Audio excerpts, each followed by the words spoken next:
In progress. Welcome to my YouTube channel, Everything and More. Okay, today topic is plant tissue. This lesson is from 9th class, second lesson, plant tissues. In previous classes, we discussed about cell structure and its function.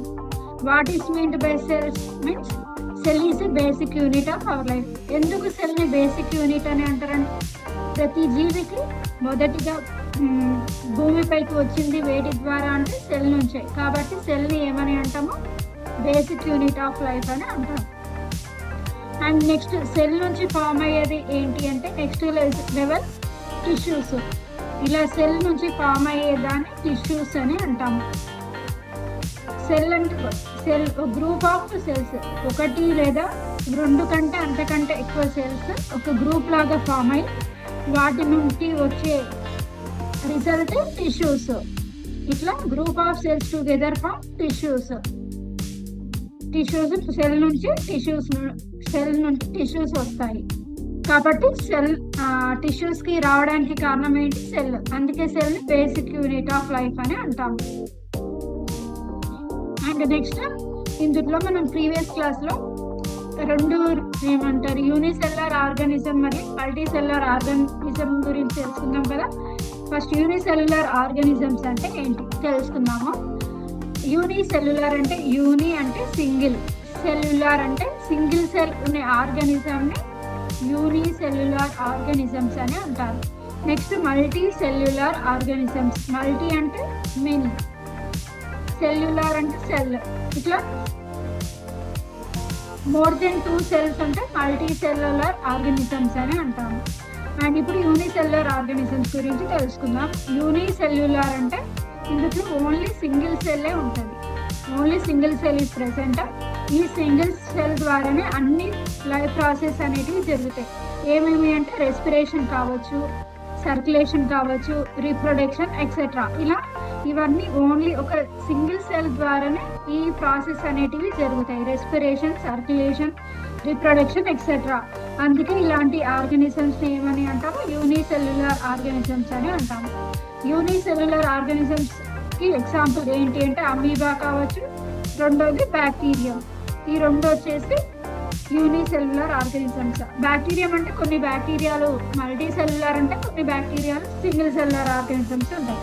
Single cell ఉంటుంది. ఈ amoeba బ్యాక్టీరియంలో only ఒక single cell మాత్రమే ఉంటుంది, కానీ అన్ని functions జరుగుతాయి. అందుకే వీటిని ఏమని అంటాము, యూనిసెల్యులర్ ఆర్గానిజమ్స్ అని అంటాం. నెక్స్ట్ రెండోది వచ్చేసి మల్టీ సెల్యులర్ ఆర్గానిజమ్స్. అంటే మల్టీ అంటే మెనీ, సెల్యులర్ అంటే సెల్స్.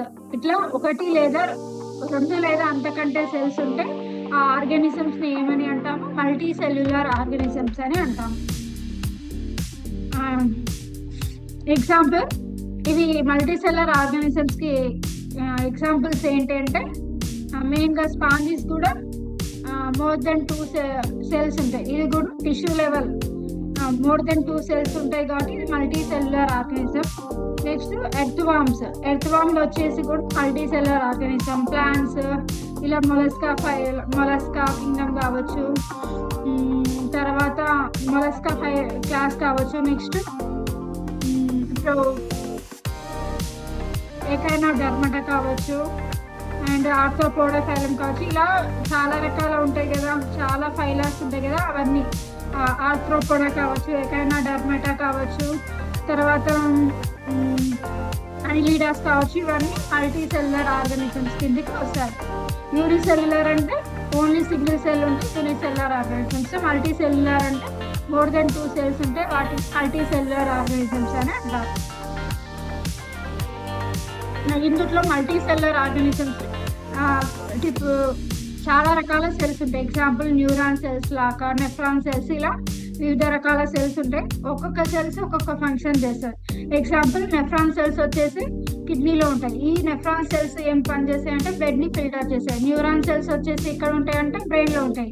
ఇవి సిగ్నల్స్ ని ట్రాన్స్పోర్ట్ చేస్తాయి. ఏమంటే న్యూరాన్ సెల్స్ అనేవి సిగ్నల్స్ ని ట్రాన్స్పోర్ట్ చేస్తాయి. ఇలా different type of cells different functions చేస్తాయి.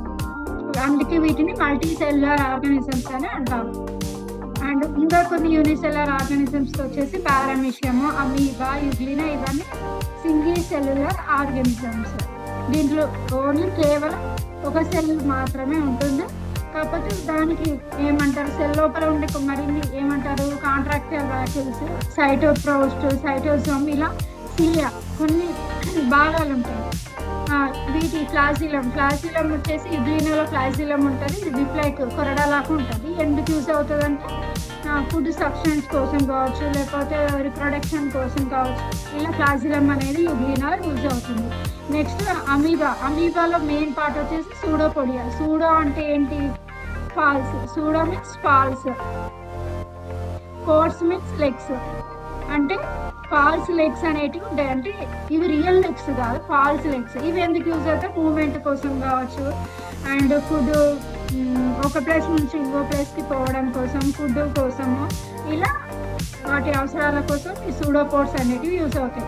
నెక్స్ట్ సీలియా కూడా, ఇది కూడా హెయిర్ లైక్ సబ్స్టెన్స్. ఇక్కడ ఉంటుంది పారామిషియంలో హెయిర్ లైక్ సబ్స్టెన్స్ లాగా ఉండేదాన్ని సీలియా అని అంటారు. మల్టీసెల్లర్ ఇందాక చెప్పినాం కదా, ప్యారెట్ ఇది కార్డేటా ఫైలం కిందికి వస్తుంది. టైగర్ కూడా కార్డేటా ఫైలం కిందికి వస్తుంది. ఇట్లా mushrooms, plants, insect Arthropoda phylum కిందికి వస్తుంది. ప్లాంట్స్ ఇవన్నీ మల్టీ సెల్యులర్ ఆర్గానిజమ్స్ అంటారు. మల్టీ సెల్యులర్ అంటే మెనీ సెల్స్ ఉండే ఆర్గానిజమ్స్ ని మల్టీ సెల్యులర్ ఆర్గానిజమ్స్ అని అంటారు. నెక్స్ట్ ఇప్పుడు మనం ప్లాంట్స్ లో పార్ట్స్ గురించి, వాటి ఫంక్షన్స్ గురించి తెలుసుకుందాం. ఫస్ట్ వచ్చేసి రూట్స్ ఏం చేస్తాయి మెయిన్ గా, ఈ రూట్స్ అనేటివి భూమి లోపల ఉంటాయి. భూమి నుంచి ఏం అబ్జర్వ్ చేస్తుంది అంటే వాటర్ ని అబ్జర్వ్ చేస్తుంది. ఇలా భూమి లోపల సాయిల్ ఉంటుంది, సాయిల్ నుంచి వాటర్ అబ్జర్వ్ చేస్తుంది. ఆ రూట్స్ ద్వారా వాటర్ ఏమంటారు ప్లాంట్స్ బాడీకి సప్లై చేస్తుంది. ప్లాంట్స్ బాడీకి రూట్స్ ఏమంటారు, రూట్స్ అనేటివి వాటర్ ని ప్లాంట్ బాడీకి సప్లై చేస్తుంది. ఇది ఒక రూట్స్ యొక్క ఫంక్షన్ ఏంటంటే supplying of water from plants, water from soil to plants. Next వచ్చేసి స్టొమాటా. ఈ స్టొమాటా ఎక్కడ ఉంటుంది అంటే లీవ్స్ లోపల ఉంటుంది. ఎట్లా ఉంటుంది స్టొమాటా, 2 గాడ్ సెల్స్ ఉంటుంది. This is a 2 God cells. దీని లోపల స్మాల్ పోర్స్ లాగా ఉంటుంది. వీటినే స్టొమాటా అంటారు. ఇది ఇట్లా బీన్ షేప్డ్ గాడ్ షేప్ లోపల గాడ్ సెల్స్ లోపల స్టొమాటా ఉంటుంది. ఇది ఎందుకు యూజ్ చేస్తారంటే గ్యాసెస్ ఎక్స్చేంజ్. అంటే మెయిన్గా మనమేమో ఆక్సిజన్ తీసుకొని కార్బన్ డైఆక్సైడ్ వదులుతాం హ్యూమన్, అదే ప్లాంట్స్ అయితే కార్బన్ డైఆక్సైడ్ తీసుకొని ఆక్సిజన్ ని వదులుతాయి. ఇలా ఏమంటారు గ్యాసెస్ ఎక్స్చేంజ్ అనేది జరుగుతుంది. ఏది స్టొమాటా ఎక్కడ ఉంటుంది అంటే లీవ్స్ లో ఉంటుంది. స్టొమాటో యొక్క main function exchange of gases. Next leaves, ఇంకో ప్రాసెస్ కూడా లీవ్స్ జరుగుతుంది. ఏదంటే ఫోటోసింథసిస్ అంటే ఏంటి, ఇప్పుడు లీఫ్ ఉంది కదా, ఏమంటారు లీఫ్ వచ్చేసి మెయిన్ గా సన్లైట్ ని తీసుకుంటుంది. సన్లైట్ అంటే దిస్ ఇస్ ఫోటోలైట్. దీన్ని ఫోటోలైట్ కూడా అంటాము. ఫోటోలైట్ నుండి కెమికల్ ఎనర్జీగా కన్వర్ట్ చేసుకుంటుంది. ఏది లీవ్స్ లో ఉన్న స్టొమాటా అలా కెమికల్ ఎనర్జీగా కన్వర్ట్ చేసుకుంటుంది. ఈ కెమికల్ ఎనర్జీ నుంచి ఏమవుతుంది, ఫైనల్ ప్రోడక్ట్ ఫుడ్ అనేది మనకు ప్రొడ్యూస్ అవుతుంది. ఈ ఫుడ్ ని మనం తీసుకుంటాం కదా. ఇలా ఫోటోసింథసిస్ ప్రాసెస్ లో మెయిన్ గా ఏం జరుగుతుంది అంటే లీవ్స్ ఫోటోసింథసిస్ ప్రాసెస్ జరుగుతుంది. నెక్స్ట్ ఫ్లవర్ అనేది మనం ఏమంటాం, రిప్రొడక్టివ్ పార్ట్ అని అంటాం. రిప్రొడక్టివ్ పార్ట్ అంటే ఈ ఫ్లవర్ లోనే మెయిన్ గా మనకు ఏమంటారు ఓవిల్స్ అనేవి ఉంటాయి. ఓవరీ ఇలా ఉంటుంది. ఈ ఓవరీలో పోలెన్ గ్రెయిన్స్ అనేది మేల్ పార్ట్. ఈ పోలెన్ గ్రెయిన్స్ అనేటివి ఓవరీలో రీచ్ అవుతాయి. దాని నుండి ఫ్రూట్ సీడ్ ఫామ్ అయ్యి సీడ్ నుండి ఫ్రూట్ ఫామ్ అవుతుంది. ఇలా ఫ్లవర్ నుంచి నెక్స్ట్ ఏమంటారు నెక్స్ట్ ప్లాంట్ అనేది ప్రొడ్యూస్ అవుతుంది. ఇలా ఫ్లవర్ అనేది ఏమంటారు రిప్రొడక్టివ్ పార్ట్ అని అంటాము. నెక్స్ట్ ట్రాన్స్పిరేషన్ అంటే వాటర్ వేటికి ఎవాపరేషన్ చేసేదాన్ని ట్రాన్స్పిరేషన్ అంటాం. మెయిన్గా ఈ ట్రాన్స్పిరేషన్ ప్రాసెస్ ఏం చేస్తుంది అంటే యూజ్ చేస్తే మరియు లెంటికిల్స్ అనేటివి చేస్తారు. లెంటికిల్స్ ఎక్కడ ఉంటాయంటే స్టెమ్స్ లోపల ఉంటుంది లెంటికిల్స్. వాటర్ అనేది ఎవాపరేట్ చేస్తారు, ఏమంటారు ట్రాన్స్పిరేషన్ అని. నెక్స్ట్ ప్లాంట్స్ లో రూట్ ఉంటుంది కదా, రూట్ లో ఉన్న సెల్స్ గురించి తెలుసుకుందాం. మెయిన్ గా రూట్ పార్ట్స్ గా డివైడ్ చేయడం జరిగింది. దిస్ ఈజ్ ఏమంటారు బేసల్ పార్ట్. ఇక్కడ ఉన్నదాన్ని బేసల్ పార్ట్ అంటాం, ఇక్కడ ఉన్నది ఎపికల్ పార్ట్.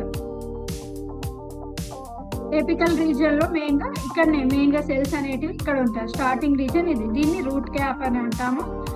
ఎపికల్ రీజన్ ఇది మెయిన్ గా ఈ రీజన్ లో ఏమైతుంది, పైన ఉంటుంది ఎపికల్ రీజన్ అనేది. ఇది రూట్, ఎగ్జాంపుల్ ఇది root, this is the root. ఇక్కడ రూట్ హెయిర్స్ ఉంటుంది, ఇక్కడ సాయిల్ లోపల మళ్ళీ వాటర్ ఇట్లా ఉంటుంది. ఇక్కడ ఉండేదాన్ని ఎపికల్ పార్ట్ అని అంటాము, ఇక్కడ ఉండేదాన్ని బేసల్ పార్ట్ అని అంటాము. ఈ బేసల్ పార్ట్ లోనే ఏమంటారు ప్లాంట్ గ్రోత్ అనేది జరుగుతుంది. అండ్ దీనిపైన కొంచెం ముందరి పైకి పోతే మనకి ఏముంటది, సెల్ డివిజన్ అనేది జరుగుతుంది. ఈ సెల్ డివిజన్ జరగడం ద్వారానే ప్లాంట్ అనేది ఇంక్రీజ్ అవుతుంది. Next reason of elongation. Cell division తర్వాత ప్లాంట్ అనేది వెడల్పు పెరగాలి కదా, ఈ రీజన్ వెడల్పు అవుతుంది. నెక్స్ట్ వచ్చేసి రీజన్ ఆఫ్ మెచ్యురేషన్. మెచ్యురేషన్ అంటే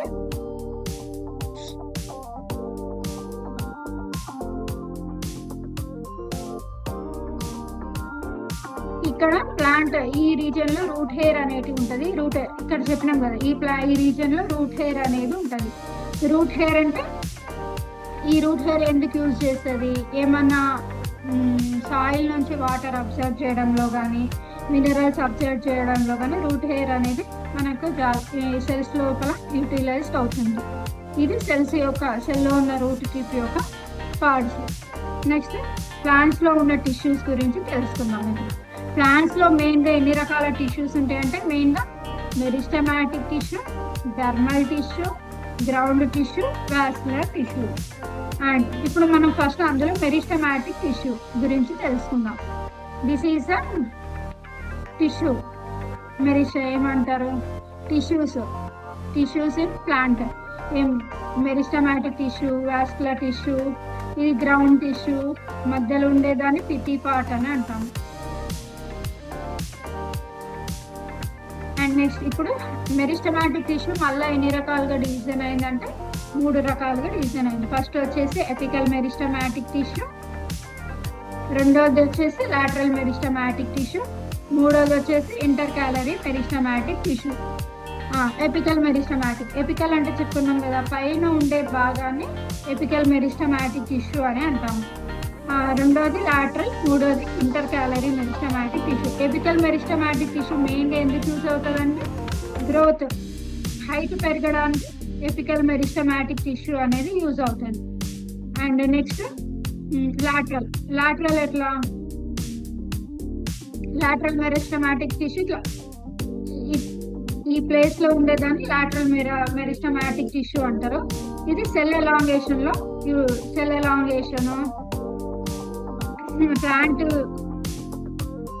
ప్లాంట్ ఎలాంగేషన్ లో ఈ లాటరల్ మెరిస్టమాటిక్ టిష్యూ అనేది యూజ్ అవుతుంది. Next inter calorie meristematic tissue. ఈ ఇంటర్ క్యాలరీ మెరిస్టమాటిక్ టిష్యూ ఏం చేస్తుందంటే ఎక్కడ ఉంటుందంటే ఎక్కడైతే ప్లాంట్ యొక్క బ్రాంచింగ్ ప్లేస్ ఉందో, మళ్ళీ ఎక్కడైతే ఫ్లవర్ ఉంటుంది కదా, ఎక్కడైతే ఫ్లవర్ వికసిస్తుందో ఆ place inter calorie meristematic tissue అనేది ఉంటుంది. ఇవి 3 రకాల టిష్యూస్ ఫస్ట్ వచ్చేసి ఎపికల్ మెరిస్టమాటిక్ టిష్యూ, రెండోది వచ్చేసి ఇంటర్ క్యాలరీ మెరిస్టమాటిక్ టిష్యూ, మూడోది వచ్చేసి లాటరల్ మెరిస్టమాటిక్ టిష్యూ. నెక్స్ట్ ఇప్పుడు మెరిస్టమాటిక్ టిష్యూలో ఉన్న ఇంపార్టెంట్ పాయింట్స్ గురించి తెలుసుకుందాం. ఫస్ట్ మెరిస్టమాటిక్ టిష్యూ అనేది ఎలా ఉంటుంది అంటే వెరీ స్మాల్ గా ఉంటుంది, మరియు థిన్ సెల్ వాల్ అనేది ఉంటుంది, పలుచనమైన సెల్ వాల్ ఉంటుంది. సెల్ వాల్ అనేది ఎలా ఉంటుంది అంటే వెరీ స్మాల్ గా ఉంటుంది, వెరీ థిన్ గా ఉంటుంది. ఈ టిష్యూస్ ఎలా ఉంటాయంటే చాలా చిన్నవిగా ఉంటాయి, మరియు దీంట్లో న్యూక్లియస్ ఉంటుంది, మరియు సైటోప్లాజం అనే ద్రవం కూడా ఉంటుంది. తర్వాత ఇది స్పేస్ లేకుండా intracellular spaces without completely arranged without intercellular spaces ఉంటుంది. అంటే గ్యాప్ ఉండదు, సెల్ కి మధ్యలో గ్యాప్ ఉండదు. ఎట్లా ఉంటుంది, క్లోజ్ అరేంజ్ అయి ఉంటుంది వితౌట్ ఇంటర్సెల్యులర్ స్పేసెస్. తర్వాత ఇప్పుడు ప్లాంట్ ఎపికల్ మెరిస్టమాటిక్ టిష్యూ ఉంది కదా, గ్రోత్ కావాలంటే ఊరికనే గ్రోత్ అవుతుంది, దాంట్లో సెల్ డివిజన్ అనేది ఖచ్చితంగా కావాల్సిందే. సో అలా ప్లాంట్ యొక్క గ్రోత్ జరగాలంటే డివిజన్ ఆఫ్ సెల్స్ అనేటివి కావాలి. అందుకే మెరిస్టమాటిక్ టిష్యూలో ఎల్లప్పుడూ డివిజన్ చెందుతూ ఉంటుంది. నెక్స్ట్ వచ్చేసి డర్మల్ టిష్యూ. డర్మల్ అంటే మనం ఏమనుకుంటాం, స్కిన్ ఎక్కడ ఉంటుంది, బయట అవుటర్ మోస్ట్ లేయర్ని డర్మల్ టిష్యూ అని అంటాం. ఈ డర్మల్ టిష్యూ ఎక్కడ నుంచి మెయిన్ బేస్ అంటే మెరిస్టమాటిక్ టిష్యూ నుంచి డర్మల్ టిష్యూ అనేది వస్తుంది.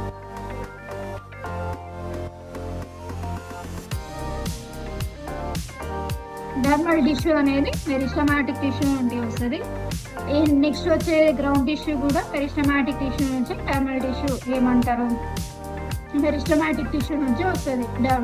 డర్మల్ టిష్యూ మరియు గ్రౌండ్ టిష్యూ మెరిస్టమాటిక్ టిష్యూ నుంచి వస్తుంది. నెక్స్ట్ డర్మల్ టిష్యూ మెయిన్గా సింగిల్ లేయర్ ఉంటుంది, కొన్ని దాంట్లో డబుల్ లేయర్స్ కూడా ఉంటుంది. తర్వాత ఒక్కొక్క సెల్ ప్లాంట్కి డిఫరెంట్ ఈ సెల్స్ అరేంజ్మెంట్ అనేది వేరియేషన్ అనేది మనం చూడవచ్చు. మెయిన్గా డర్మల్ టిష్యూలో ఏమేమి చూడవచ్చు అంటే ఎపిడర్మిస్ చూస్తాం. Epidermis, stomatal guard cells, epidermal hair మనం అబ్జర్వ్ చేయొచ్చు. ఎపి అంటే అవుటర్, డర్మిస్ అంటే skin. Dermal tissue, this is the dermal tissue. దీని బయట ఉండే టిష్యూని మనం ఏమంటాము, ఎపిడర్మల్ టిష్యూ అని అంటాము. మళ్ళీ ఇక్కడ ఏముంటారు, మనం గాడ్ సెల్స్ చూడొచ్చు. గాడ్ సెల్స్ అంటే స్టొమాటో, this is the God cells. ఇక్కడ స్మాల్ పోర్ట్స్ ఉండేదాన్ని గాడ్ సెల్స్ లోపల స్టొమాటో ఉంటుంది. స్టొమాటో ఏమని చెప్పినా గ్యాసెస్ ఎక్స్చేంజ్ చేయడం చాలా యూజ్ అవుతుంది స్టొమాటో అనేది. నెక్స్ట్ ఎపిడర్మల్ హెయిర్స్, ఇట్లా హెయిర్ లైక్ సబ్స్టెన్స్ ఉంటుంది. ఈ డర్మల్ లేయర్కి అలా హెయిర్ లాగా ఉండే పార్ట్స్ని మనం ఎపిడర్మల్ హెయిర్ అని అంటాం. ఇది ఎందుకు యూజ్ చేస్తుందంటే ట్రాన్స్పిరేషన్ యూజ్ అవుతుంది. తర్వాత చెప్పినాం కదా, డర్మల్ టిష్యూ అనేది కొన్ని చెట్లలో మందంగా ఉంటుంది, కొన్ని చెట్లలో ఏమంటారు పల్చాగా ఉంటుంది. అదే హైడ్రోఫైటిక్ ప్లాంట్స్ ఉంది కదా, హైడ్రోఫైటిక్ ప్లాంట్స్ లో ఎట్లా ఉంటుంది అంటే థిన్ గా ఉంటుంది. అదే జీరోఫైటిక్ లో ఎలా ఉంటుంది, జీరోఫైటిక్ ప్లాంట్స్ లో ఎలా ఉంటుంది అంటే థిక్గా ఉంటుంది. హైడ్రోఫైటిక్ అంటే వాటర్ లో పెరిగే మొక్కలను హైడ్రోఫైటిక్ ప్లాంట్స్ అని అంటాం. ఎడారిలో పెరిగే మొక్కలను జీరోఫైటిక్ ప్లాంట్స్ అని అంటాం. ఇందులో డర్మల్ టిష్యూ ఎందుకు థిక్గా ఉంటుంది అంటే అక్కడ ట్రాన్స్పిరేషన్ అనేది చాలా ఎక్కువగా జరుగుతుంది, ఎందుకంటే టెంపరేచర్ అనేది ఎక్కువగా ఉంటుంది. సో వాటర్ లాస్ కాకుండా డర్మల్ టిష్యూ అనేది మల్టిపుల్ లేయర్స్గా ఫామ్ అవుతుంది. సో ఇలా జీరోఫైటిక్ డర్మల్ టిష్యూ అనేది థిక్గా ఉంటుంది. హైడ్రోఫైటిక్ ప్లాంట్స్ టెంపరేచర్ ఉండదు, మెయిన్గా అంటే వాటర్ ట్రాన్స్పిరేషన్ అనేది జరగదు. అందుకే దానికి డర్మల్ టిష్యూ అనేది అంతగా యూజ్ కాదు. కాబట్టి ఆ లేయర్ ఎలా ఉంటుంది అంటే థిక్గా ఉంటుంది. నెక్స్ట్ చెప్పినాం కదా, స్టొమాటో లోపల పోర్స్ ఉంటుంది. ఆ గాడ్ సెల్ లోపల పోర్స్ ఉంటుంది. ఆ పోర్స్ని మనం స్టొమాటో అంటాం. ఆ స్టొమాటో నుండి గ్యాసెస్ అనేది ఎక్స్చేంజ్ అవుతుంది. ఏమేమి గ్యాసెస్ అంటే కార్బన్ డైఆక్సైడ్ తీసుకొని ఆక్సిజన్ అనేటివి రిలీజ్ చేస్తుంది.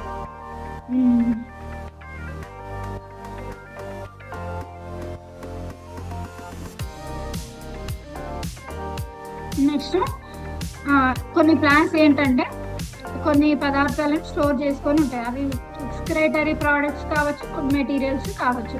ఎక్స్క్రేటరీ ప్రోడక్ట్స్ అంటే గమ్ కావచ్చు, లాటెక్స్, ఇలా కొన్ని ప్రోడక్ట్స్ని ప్లాంట్ స్టోర్ చేసుకుంటుంది. కొన్ని ఫుడ్ సబ్స్టెన్స్ అంటే ఫ్రూట్స్, ఇట్లా కొన్ని పదార్థాలను స్టోర్ చేసుకుంటుంది.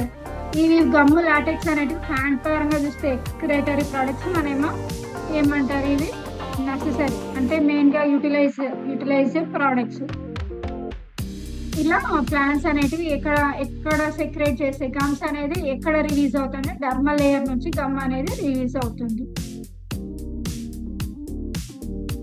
మెయిన్గా డర్మల్ టిష్యూ ఏం ఫంక్షన్ చేస్తుంది అంటే వాటర్ని లాస్ చేయకుండా, అదే ట్రాన్స్పిరేషన్ ప్రాసెస్ ఎక్కువ జరగకుండా ఎడారి మొక్కల్లో ఈ డర్మల్ టిష్యూ అనేది కాపాడుతుంది. తర్వాత ప్లాంట్కి మెకానికల్ సపోర్ట్ ఇస్తుంది. తర్వాత ఏదైనా పారాసైట్స్ వస్తే రానియకుండా అడ్డుపడుతుంది. ఈ పారాసైట్స్ వస్తే ప్లాంట్ కి డిసీజ్ కలగ చేయొచ్చు. సో ఆ పారాసైట్స్ ని రాకుండా థర్మల్ టిష్యూ అనేది ఆపుతుంది. నెక్స్ట్ కొన్ని చెట్లలో చెప్పినాం కదా, సింగిల్ లేయర్ కంటే డబుల్ లేయర్స్ ఉండొచ్చు, మల్టిపుల్ లేయర్స్ ఉంటాయి. ఆ మల్టిపుల్ లేయర్స్ ఉండే డర్మల్ టిష్యూని ఏమని అంటారంటే బార్క్ అని అంటారు. And next dermal tissue photosynthesis ప్రాసెస్లో కూడా పాల్గొంటుంది. And next ground tissue, third one is ground tissue. గ్రౌండ్ టిష్యూలో మెయిన్గా ఏమంటారు, ఈ గ్రౌండ్ టిష్యూ ఎక్కడ ఉంటుంది అంటే ప్లాంట్ యొక్క బల్క్ పార్ట్, ఎక్కడైతే మందం ఉన్న ప్లాంట్ లోపల మందం ఉన్న ప్రదేశంలో గ్రౌండ్ టిష్యూ అనేది ఉంటుంది. ఈ గ్రౌండ్ టిష్యూస్లో న్యూక్లియస్ ఉంటుంది, న్యూక్లియస్ అబ్జర్వ్ చేయొచ్చు, మరి సెల్స్ అనేటివి లార్జ్గా ఉంటుంది. తర్వాత ఇది మెయిన్గా ఎందుకు యూజ్ అవుతుంది అంటే ఫుడ్ని స్టోరేజ్ చేసుకుంటుంది, మరియు చెట్లకి ఫిజికల్ సపోర్ట్ అనేది ఇస్తుంది. ఈ గ్రౌండ్ టిష్యూ మెయిన్గా మళ్ళీ 3 రకాలుగా విభజించడం జరిగింది. ఫస్ట్ వన్ వచ్చేసి ప్యారెన్కైమా, రెండోది వచ్చేసి కోలెన్కైమా, మూడోది వచ్చేసి స్క్లీరెన్కైమా. ఇప్పుడు మనం ప్యారెన్కైమా గురించి తెలుసుకున్నాం. ప్యారెన్కైమా రకాలు చెప్పినాం, ఇట్లా ఉంటుంది. కోలెన్కైమా, స్క్లీరెన్కైమా ఇలా ఉంటుంది. అందులో ఫస్ట్ వచ్చేసి ప్యారెన్కైమా. ప్యారెన్కైమా అంటే దీంట్లో మెయిన్గా ఇది లివింగ్ టిష్యూ అంటాం. ప్యారెన్కైమాని మనం లివింగ్ టిష్యూ అని అంటాం. ఇందులో ప్యారెన్కైమాలో సెల్స్ ఎట్లా ఉంటాయంటే థిన్గా ఉంటాయి, పల్చంగా ఉంటాయి, మరియు సాఫ్ట్గా ఉంటుంది. మరియు ఎట్లా అరేంజ్ అయి ఉంటుంది అంటే లూజ్లీ ప్యాక్డ్. సెల్స్ ఎట్లా ఉంటాయంటే ఇట్లా దూరంగా ఉంటాయి, కొన్ని లూజ్లీ ప్యాక్డ్. తర్వాత ఈ దూరంగా ఉండడం వల్ల మనకి స్పేస్ అనేది ఉంటుంది. సో కోలెన్కైమా, ప్యారెన్కైమాల రకాలు మళ్ళీ 3 రకాలు: క్లోరెన్కైమా, ఏరెన్కైమా, స్టోరేజ్ ప్యారెన్కైమా.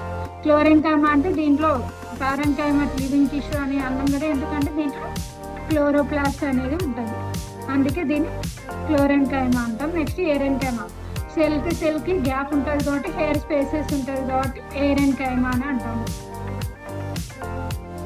నెక్స్ట్ థర్డ్ వన్ వచ్చేసి స్టోరేజ్ ప్యారెన్కైమా. స్టోరేజ్ ప్యారెన్కైమా అంటే దీంట్లో ఫుడ్ మెటీరియల్స్ అనేది స్టోర్ చేసుకుంటుంది,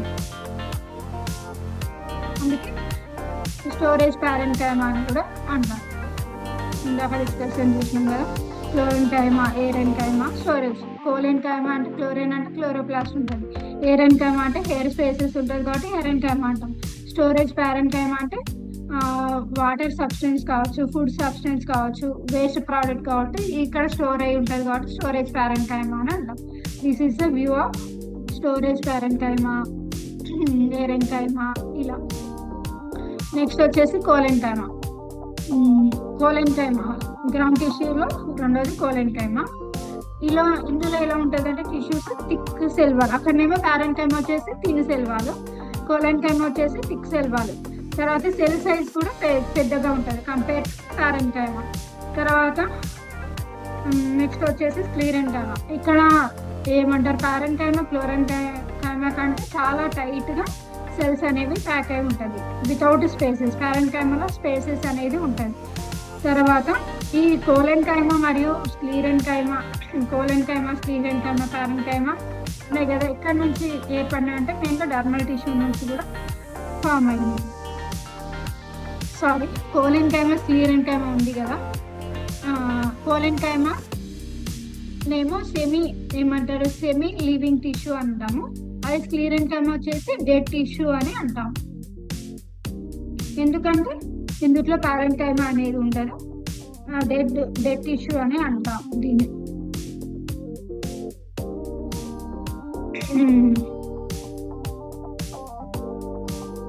ఇప్పుడు నిమిహా గ్రూ అనే వ్యక్తి గురించి తెలుసుకుందాము. ఈమె ఒక సైంటిస్ట్ మరియు ఫిజిషియన్. ఇక్కడ 1641 నుండి 1772 సంవత్సరం మధ్యంలో సెక్రటరీ ఆఫ్ రాయల్ సొసైటీలో వర్క్ చేసింది. ఏ దానిపైన ఇంటర్నల్ స్ట్రక్చర్ ఆఫ్ ప్లాంట్ యొక్క అంతర్గత భాగాల గురించి ఈమె పనిచేసింది. తర్వాత ఈమె ప్లాంట్స్కి 2 మెయిన్ పార్ట్స్ ఉంటాయని చెప్పింది. ఫస్ట్ వచ్చేసి పిటీ పార్ట్, రెండోది వచ్చేసి లెగ్మినస్ పార్ట్ అని అంటుంది. అండ్ పిటీ పార్ట్కి మనం ప్యారెన్కైమా అని పేరు పెట్టింది. అండ్ ఈమె టిష్యూస్ గురించి కూడా అధ్యయనం చేసింది. స్టడీ ఆఫ్ టిష్యూస్ని ఏమని అంటాం, హిస్టాలజీ అని అంటాం. ఈమె 1882వ సంవత్సరంలో ఒక బుక్ని పబ్లిష్ చేసింది. ఆ బుక్ ఏంటంటే అనాటమీ ఆఫ్ ప్లాంట్స్ అనే పేరు మీద ఒక బుక్ని పబ్లిష్ చేసింది. ఎవరంటే వినిమిహా గ్రూ అనే వ్యక్తి పబ్లిష్ చేసింది. నెక్స్ట్ ఫోర్త్ వచ్చేసి వాస్కులర్ టిష్యూ. ఫోర్త్ టిష్యూ వచ్చేసి వాస్కులర్ టిష్యూ. వాస్కులర్ టిష్యూలో మెయిన్గా 2 పార్ట్స్ అబ్జర్వ్ చేయొచ్చు. మెయిన్గా ఫస్ట్ వచ్చేసి జైలం, రెండోది వచ్చేసి ఫ్లోయం. జైలం వచ్చేసి వాటర్ సబ్స్టెన్స్ని ట్రాన్స్పోర్ట్ చేస్తుంది. ఫ్లోయం వచ్చేసి ఫుడ్ సబ్స్టెన్స్ని ట్రాన్స్పోర్ట్ చేస్తుంది. ఇలా 2 పార్ట్స్ అనేవి ఉంటాయి ఇక్కడ వాస్కులర్ టిష్యూ. ఈ 2 జైలం ఫ్లోయం 2 కలిపి ఏమని అంటాం, వాస్కులర్ బండిల్స్ అని అంటాం. వాస్కులర్ టిష్యూస్ అని అంటాం. వాస్కులర్ టిష్యూస్ అని అంటాం. మెయిన్ ఇది చెప్పినాం కదా, రూట్స్లో ఉండేది ఏది అంటే జైలం రూట్స్లో ఉంటుంది. అదే ఫ్లోయం వచ్చేసి స్టెమ్ లీవ్స్ పార్ట్లో ఉండేదాన్ని ఫ్లోయం అని అంటాం. జైలం వచ్చేసి వాటర్ని ఫుడ్ని సప్లై చేస్తుంది. జైలం వచ్చేసి వాటర్ మరియు మినరల్స్ని సప్లై చేస్తుంది. ఫ్లోయం వచ్చేసి ఫుడ్ సబ్స్టెన్స్ సప్లై చేస్తుంది. ఇలా 2 రకాల టిష్యూస్ ఉంటాయి. జైలము వాటర్, సాల్ట్, మినరల్స్ని సప్లై చేస్తుంది. ఫ్లోయం వచ్చేసి ఫుడ్ సబ్స్టెన్స్ అది ఎక్కడ ఉంటుంది అంటే లీవ్స్లో ఉంటుంది ఫ్లోయము. లీవ్స్ ఫోటోసింథసిస్ ప్రాసెస్ జరుపుకొని ఫుడ్ ప్రిపేర్ చేసేది కదా, ఆ ఫుడ్ ప్రిపేర్ చేసుకున్న ఫుడ్ని ఈ ఫ్లోయం వచ్చేసి ప్లాంట్ పార్ట్స్కి సెండ్ చేస్తుంది. ఇలా జైలము ఫ్లోయము రెండింటిని కలిపి ఏమని అంటారంటే వాస్కులర్ టిష్యూస్ అని అంటాము. దీన్ని వాస్కులర్ బండిల్స్ అని కూడా అంటారు. తర్వాత ఇది మెయిన్గా ఎందుకు యూజ్ అవుతుంది అంటే వాస్కులర్ టిష్యూ మెకానికల్ సపోర్ట్ని ఇస్తుంది. ఓకే, దీంట్లో మెయిన్ పాయింట్స్ ఏంటంటే జైలము ఫ్లోయం అనే పార్ట్స్ ఉంటాయి. జైలం వచ్చేసి వాటరు, మినరల్స్, సాల్ట్స్ని ప్లాంట్కి సప్లై చేస్తుంది. ఫ్లోయం వచ్చేసి లీవ్స్ ప్రిపేర్ చేసిన ఫుడ్ని ప్లాంట్ బాడీ పార్ట్స్కి ఫ్లోయం అనేది సప్లై చేస్తుంది. అండ్ నెక్స్ట్ ఈ 2ని కలిపి ఏమని అంటారు, వాస్కులర్ టిష్యూస్ అని అంటాము. ఈ వాస్కులర్ టిష్యూ వచ్చేసి ప్లాంట్కి మెకానికల్ సపోర్ట్ అనేది ఇస్తుంది. అండ్ నెక్స్ట్ జైలం ఫ్లోయం అని అన్నాం కదా, జైలంలో ఏమేమి పార్ట్స్ ఉంటాయి, ఫ్లోయంలో ఏమేమి పార్ట్స్ ఉంటాయో తెలుసుకుందాము.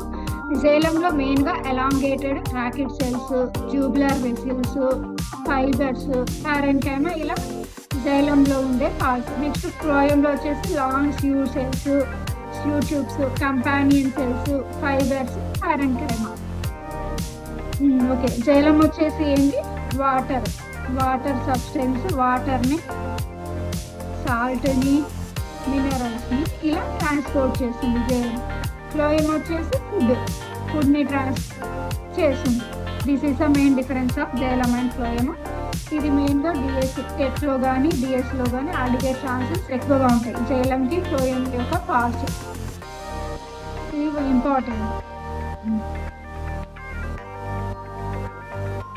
This is the structure of xylem and phloem. Xylem వచ్చేసి వాటర్, ఫ్లోయం వచ్చేసి ఫుడ్ని ట్రాన్స్పోర్ట్ సప్లై చేస్తుంది. This is the plant tissue lesson. Okay, మనం ప్లాంట్ టిష్యూస్ గురించి తెలుసుకుందాం కదా. నా క్లాస్ వీడియో మీకు నచ్చినట్టయితే మా ఛానల్ని సబ్స్క్రైబ్ చేయండి, మరియు లైక్ చేయండి, షేర్ చేయండి. ఈ లెసన్కి సంబంధించిన ప్లాంట్ టిష్యూస్కి సంబంధించిన క్విజ్ వీడియో కూడా నేను యూట్యూబ్లో అప్లోడ్ చేశాను. ఈ లెసన్ విన్న తర్వాత మీరు ఆ క్విజ్ని కామెంట్ బాక్స్లో తెలుపగలరు.